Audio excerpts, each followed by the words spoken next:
Olá pessoal, tudo bem? Estamos aqui então hoje para falar sobre o livro da Ana Miranda, O Boca do Inferno. Ana Miranda é uma escritora cearense, né? Já escreveu vários romances históricos, como por exemplo sobre o José de Alencar, né? O escritor José de Alencar em Semíramis. Escreveu também sobre o escritor Augusto dos Anjos, né? Na Última Quimera, entre outros livros. E escreveu esse O Boca do Inferno, em que ela reconstrói né? Um momento específico da vida do poeta Gregório de Matos, né? Gregório de Matos é um poeta barroco, né? Vocês sabem o período barroco aqui no Brasil, e que então ela acaba reconstituindo um momento bem específico. Que momento é esse? O momento em que governava o Brasil, né? Quer dizer, o Brasil, vocês sabem, era uma colônia, né? Era uma colônia e quem era o governador era o Antônio de Souza Menezes. Ele tinha um apelido, né, de o Braço de Prata, né, porque um dia lá numa batalha, né, cortaram, né, o braço dele, cortaram o braço e aí colocaram lá o Braço de Prata, igual o Capitão Gancho, né? Capitão Gancho também depois o Braço de Prata, não o Gancho. Muito bem. E esse governador, na época não era eleição nem nada, né? Evidentemente o Brasil era uma colônia, né? Quem mandava era o rei de Portugal. E esse governador foi colocado aqui a mando do rei de Portugal, que também poderia tirá-lo, né?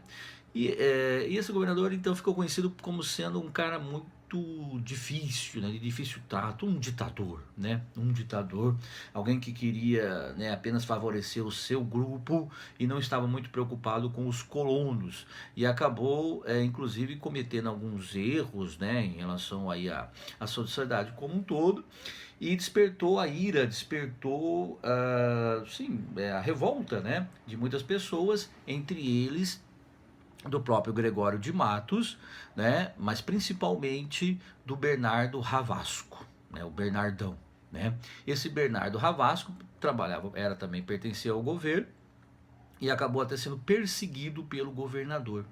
Então o Bernardo Ravasco criou uma conspiração, né, organizou uma conspiração envolvendo o Gregório de Matos, envolvendo o irmão dele, o irmão do próprio Bernardo, né, o padre Antônio Vieira, envolvendo Gonçalo Ravasco, o Antônio de Brito. São todas pessoas que de fato existiram, porque como eu disse é um romance histórico, né? Então a Ana Miranda ela recria esse momento, né? O ano de 1683, ela recria esse momento exatamente se aproveitando de acontecimentos reais, se aproveitando de situações reais, mas é claro, por ser uma obra literária, sempre com uma dose de fantasia, né? Sempre com uma dose aí de imaginação, tá?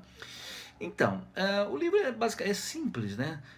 Do ponto de vista assim do enredo, né? Basicamente a história, então, do assassinato do alcaide Mor, né? Que era uma administradora ali ligado ao governador, obviamente.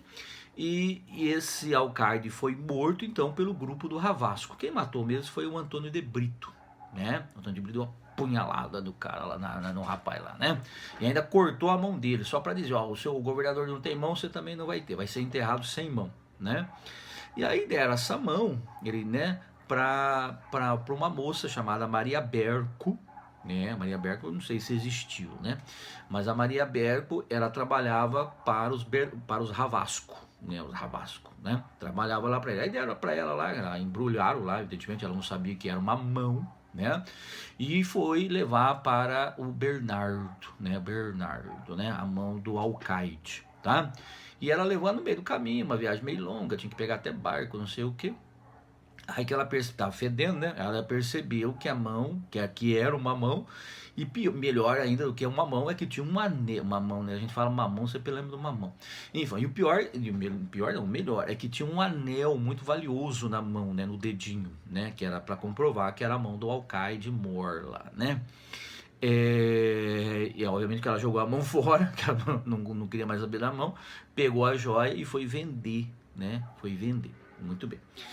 Então, e aí, quer dizer, o livro acaba sendo, na verdade, uma luta pelo governador para encontrar os conspiradores. Como ele descobre que o Antônio de Brito é que tinha, né, apunhalado lá, né, o Francisco, né, então ele faz lá uma delação premiada. O prêmio é apanhar menos. Então, o prêmio era apanhamento, né? Que era só na porrada. Fala, desgraçado. Aí dava soco na barriga do homem lá, né?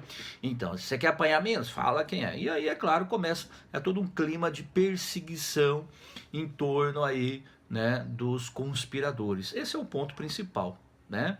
A Maria Berco acaba sendo envolvida na história porque ela vendeu o anel. O Bernardo Ravasco é preso, inclusive, né, por conta aí dessa conspiração, mas o fato é que, obedecendo ao que aconteceu de verdade, né, a Ana Miranda não muda a história, o Bernardo Ravasco e seu grupo é inocentado, né, a partir de uma devassa lá, de um julgamento que é feito pelo Rocha Pita. Então eles são todos inocentados e o Gonçalo Ravasco, que conseguiu ir até Portugal contar sobre os desmandos do governador. Então o Gonçalo Ravasco, né, toda a família Ravasca, né, conseguiram depor o governador lá do Brasil nesse momento aí, tá? Então o governador dizia, não vai ter golpe, né? Mas teve o golpe aí contra ele e tal, porque não havia como, né, mantê-lo no governo, tá? Bom, em relação a outros personagens, então essa é a história, na verdade. No enredo, como eu falei, é basicamente isso. Agora, o interessante do livro é toda a reconstituição desse período. Então o livro, por exemplo, é dividido lá em algumas partes, né? Você tem a cidade, em que ela descreve Salvador, é ela que eu digo, Ana Miranda, a autora, né? Aí tem a parte do crime, tem a parte da própria devassa, a queda do governador e depois o desfecho dos personagens históricos aí, né? Então, o Gregório de Mazzio e o Padre Antônio Vieira são dois escritores da literatura brasileira. O Padre Antônio Vieira era português, mas morou muito tempo no Brasil. O Gregório de Mazzio estudou em Portugal, mas era brasileiro. Então, se estudam, né, os dois autores como pertencentes ao período barroco. O Padre Antônio Vieira era um padre jesuíta. Os jesuítas eram uma congregação muito influente no Brasil, né, desde o século XVI até o século XVIII, mas aí é uma outra história, né?